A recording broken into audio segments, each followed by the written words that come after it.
Hey everybody, this is Larry. This is day 3 of the April Leetcode Daily Challenge. Hit the like button, hit the subscribe button, join me on Discord. Let me know what you think about today's problem. Longest valid parentheses. For my new viewers, know that I am, my style is doing these live, and that may mean that it may go a little bit slower. And if you want to go fast forward or skip ahead, go right ahead. Because you want to look for videos that are just an explanation. This may not be for you, and it's fine. I say this because there are a lot of complaints in my last video, which happens at the beginning of every month, but I forget. Anyway, just a quick update is that I got my shots yesterday, so I'm really excited. My first shot, I have to wait 28 days for the second shot, and yeah, we'll see how that goes. Yay! Life is happening again. Okay, anyway, let's get started on today's problem. Longest valid parentheses. Given a string containing just left and whatever, find the length of the longest valid well-formed parentheses substring. Substring?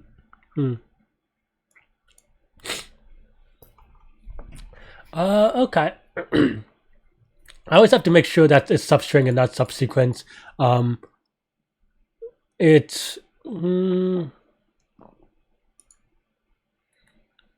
Yeah, I mean, I think it's greedy should be good enough. I was just trying to think through whether greedy is good enough. Also, I took a quick peek, not gonna lie, at the constraint where n is 3 times 10 to the 4th, just to see if I could have, if I wanted to, do n square or something like that. Because obviously, if it's n squareable, then we're done. For an interview, you probably still want to do linear. In this case, I don't think there's really any n log n type algorithm. But basically, I would say my idea would be just to figure out, would try to figure out for each n parentheses, the last valid parentheses that is on that same level, and then try to, that would be my invariant for the problem and trying to find the answer. The little tricky thing would be something like this, where the input could be something like this, and you want to match here, right here, and not, just this one, right? So I think we have to be a little bit careful. I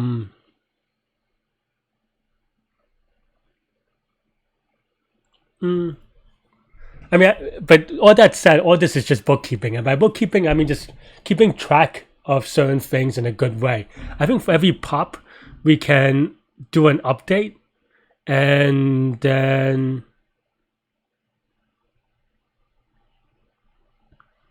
yeah, I think we're good. I think that should be good, because I think that will allow us to kind of figure out so the two quote unquote invalid cases, right? One is just we end on a thing, so that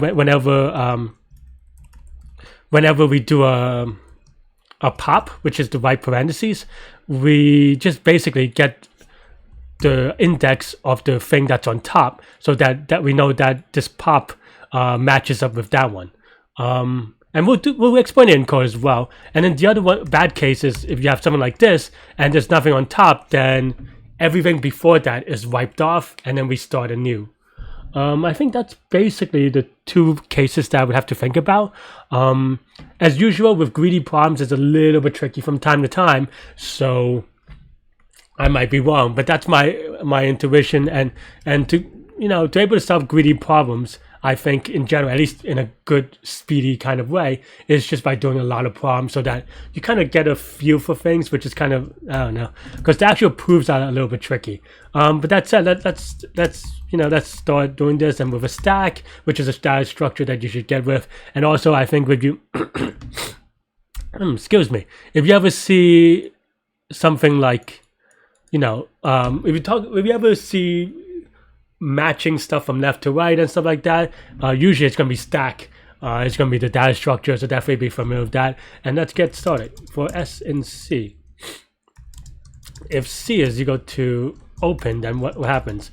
Well, let's actually add the index as well. Then let's just push it to the stack. Yeah, well, actually, I was going to put the left paren as well, but I think we we can push only the index, because implicitly everything in the stack is going to be the left paren, because if you get a right paren, everything is going to be it's going to pop stuff off the back. So okay, so we also have best is equal to 0. That's just our best default best answer, so we return it. And then the close stack is the interesting part. So if length of stack is equal to 0, then we continue. We're not doing anything with the stack. That's it, right? And then the other one is, if there's a stack on a thing, then we pop it off. And then I was gonna say,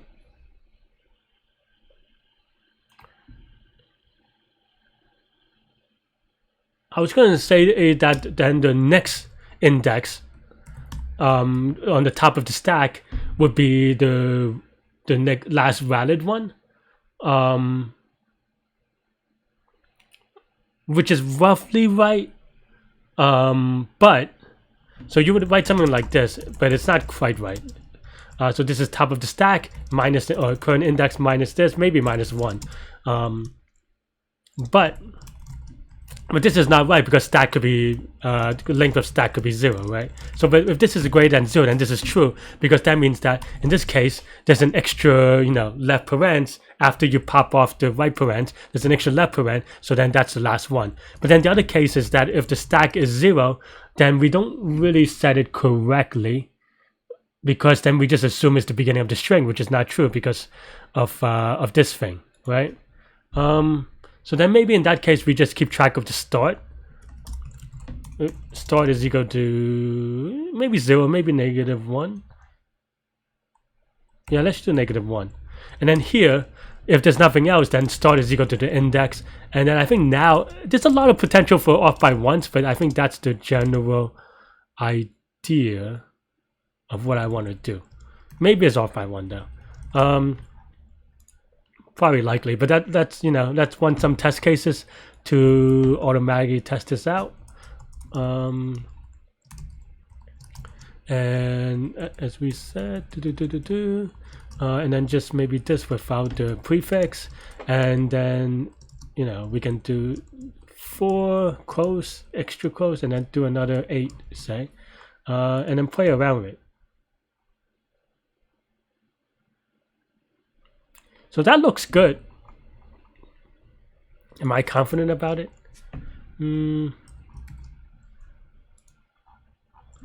Play around with some dinky things. And then maybe this one, but add another thing in the back. If this is good, I think I got most of the test cases I want. Okay, so let's give it a submit. Actually surprised. Let's actually do one that's just like this.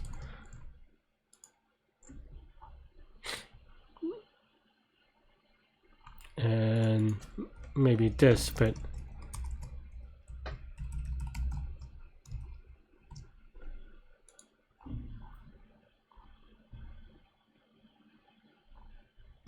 and I think now that yeah, okay, let's give it a submit. I think there's actually another easier way to do this than the way that I can explain it, and I'll go over in a second. Let's give it a submit first. Okay.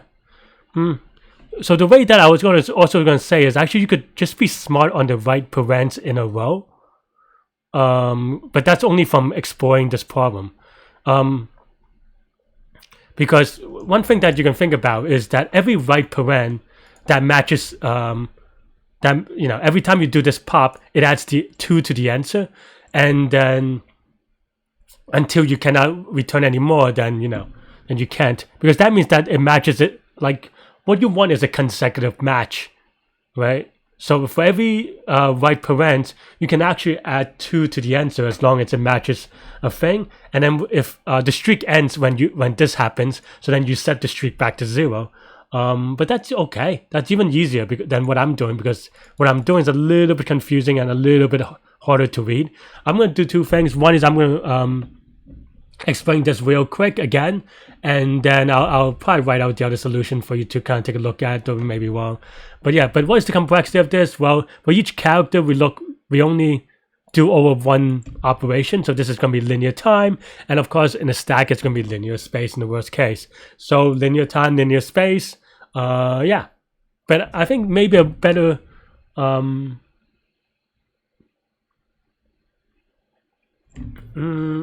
think now that I think about it, another way to reduce this problem is just keeping track. Instead of a stack, we have an implicit stack, which is level. And then on open, you go level increment by 1. On stack, then level, minus, well, this is just equal to 0, I suppose.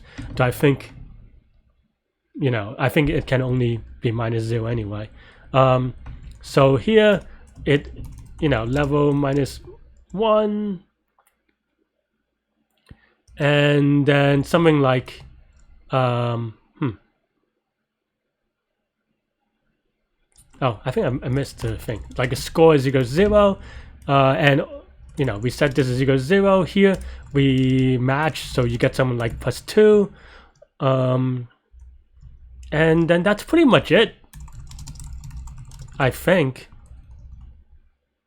Oh, and this is if level is equal to 0, then we just do this. Yeah. Let me run it real quick.